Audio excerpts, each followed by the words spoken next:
রাত তখন অমাবস্যার। চারদিক ঘন অন্ধকারে ডুবে গেছে, শুধু দূরে জোনাকি পোকাগুলোর ক্ষীণ আলো যেন নিঃশব্দে কাঁপছে। গ্রামের নাম কালীপুর। এক ছোট নিরিবিলি গ্রাম, চারদিকে বনজঙ্গল আর মাঝখানে একটি প্রাচীন শ্মশান। সেই শ্মশানেই শতাব্দী পুরনো এক কালীবাড়ি আছে, যার নাম মহাকালী শক্তিপীঠ। এই মন্দির নিয়ে গ্রামে বহু কাহিনী প্রচলিত। লোকমুখে শোনা যায়, যখন গ্রামে কোনো বড় বিপদ আসে তখন মা নিজেই মর্তে অবতীর্ণ হন তার ভক্তদের রক্ষা করতে। কালীপুর গ্রাম একসময় সুখে শান্তিতে ভরপুর ছিল। কৃষকেরা সকালে মাঠে যেত, সন্ধ্যায় সবাই মিলে নামসংকীর্তন করত।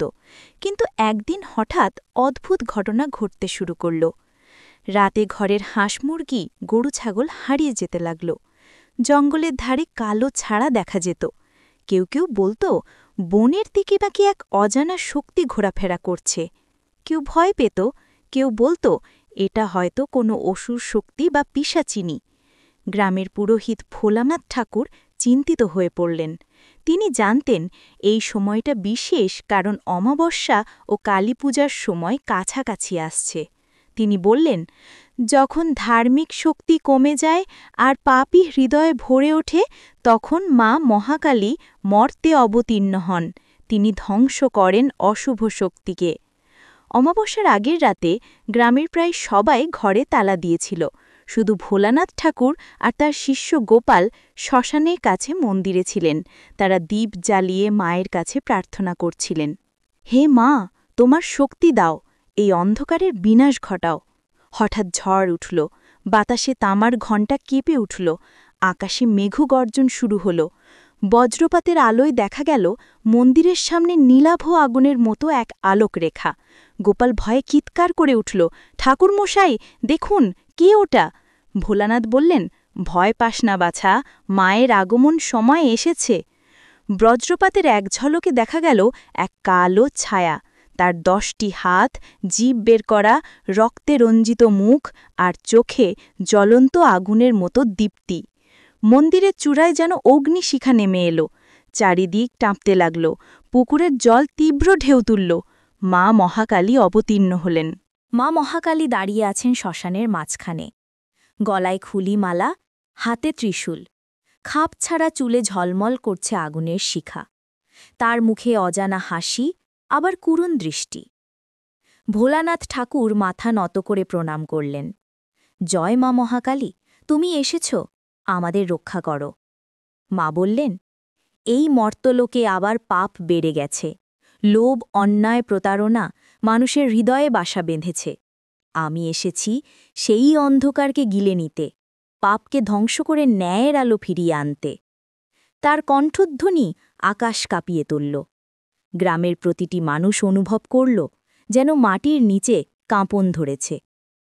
গ্রামের দক্ষিণ প্রান্তে যে বনে কেউ যায় না, সেখানেই বাস করত এক অসুর আত্মা, নাম কালা নরক।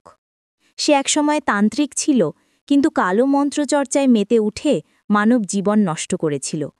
মৃত্যুর পর তার আত্মা শান্তি পায়নি, বরং আরও শক্তিশালী হয়ে উঠেছিল। তার উদ্দেশ্য ছিল মহাকালীর মন্দির ধ্বংস করা। সেই রাতে কালানরক ভয়ঙ্কর রূপে মর্তে ফিরে এলো। তার শরীর ধোঁয়ার মতো, চোখ লাল, মুখে আগুনের রেখা। সে বলল, এই গ্রাম আমার হবে, কেউ আমাকে আটকাতে পারবে না। কিন্তু তখনই বজ্রপাতের সঙ্গে এক তীব্র গর্জন শোনা গেল, আমি আছি, হে অধর্মের সন্তান। মা মহাকালী তার ত্রিশূল তুলে ধরলেন।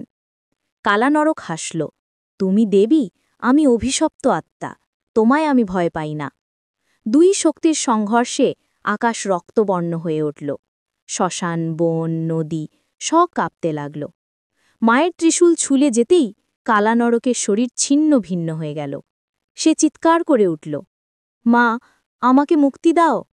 মা বললেন, অহংকারী যে নিজেকে ঈশ্বর ভেবে নেয়, তার স্থান নরকে। তবু আমি করুণাময়ী, তোমায় মুক্তি দিলাম। এক মুহূর্তে সব অন্ধকার মিলিয়ে গেল। বাতাসে গন্ধ ছড়িয়ে পড়ল চন্দনের, আর মাটিতে ফুটল অজস্র নীলপদ্ম।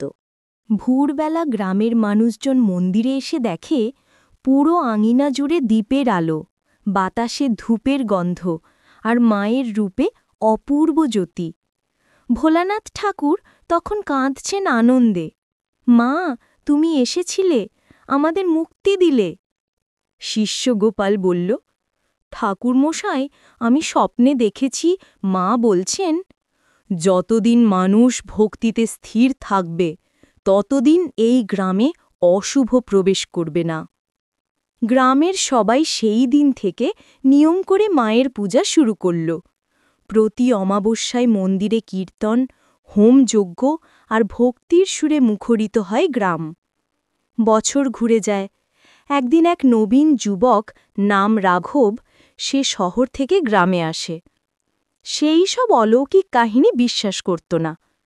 তবে এক রাতে সে মন্দিরের পাশে ঘুমিয়ে পড়ে। গভীর রাতে স্বপ্নে দেখে এক কালো রূপ, লাল জিভ, তেজস্বী দৃষ্টি, কিন্তু মায়ের চোখে অদ্ভুত করুণা।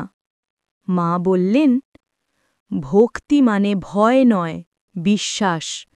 যদি বিশ্বাস রাখো, আমি তোমার পাশে থাকব। সকালে রাঘব মন্দিরে গিয়ে দেখে তার সামনে নীল পদ্ম রাখা, আর তাতে লেখা, মা মহাকালীর আশীর্বাদ তোমার সঙ্গে। তারপর থেকে সে প্রতিদিন মন্দিরে প্রদীপ জ্বালাত। 100 বছর পরে একই অমাবস্যায় আবারও আকাশে কালো মেঘ জমল। গ্রামের প্রবীণেরা বলল, যখন পৃথিবীতে অন্যায় বাড়ে তখন মা আবার আসেন।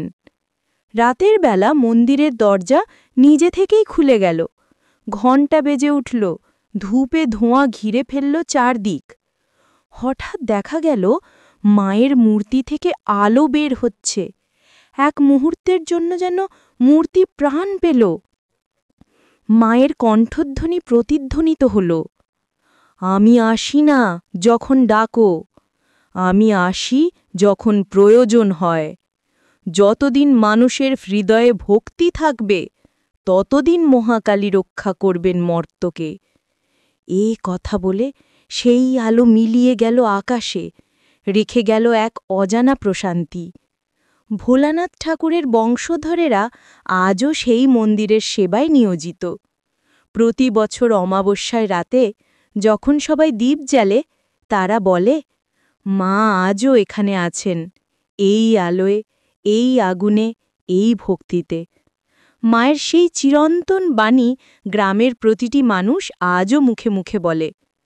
অন্ধকার যত গভীরে হোক, ভক্তির আলো তাকে ভেদ করবেই। আমি মহাকালী, আমি মৃত্যু ও জন্মের মধ্যবর্তী শক্তি। আমি ধ্বংসে সৃষ্টি, আমি নরকে মুক্তি, আমি তোমার অন্তরের আলো। আজও কালীপুর গ্রামে অমাবস্যার রাতে মানুষ একে অপরকে বলে, আজ মায়ের রাত্রি, শ্মশানে দীপ জ্বালো, মন্দিরে প্রণাম করো, কারণ মা মহাকালী কখন কিভাবে আসবেন কেউ জানে না। তবে সবাই জানে, যখন পাপ বেড়ে যায়, যখন মানুষ নিজের ভিতরের আলো হারায়, তখনই মা মর্তে ফিরে আসেন, তাঁর জ্বলন্ত দৃষ্টিতে অন্ধকার গিলে ফেলতে। তাঁর আগমনে মর্ত ধ্বংস হয় না, পাপ ধ্বংস হয়, আর ন্যায় পুনর্জন্ম নেয়। এইভাবেই যুগে যুগে মহাকালী আসেন, রক্ষা করেন পৃথিবীকে আর জাগিয়ে তোলেন মানবতার শক্তি।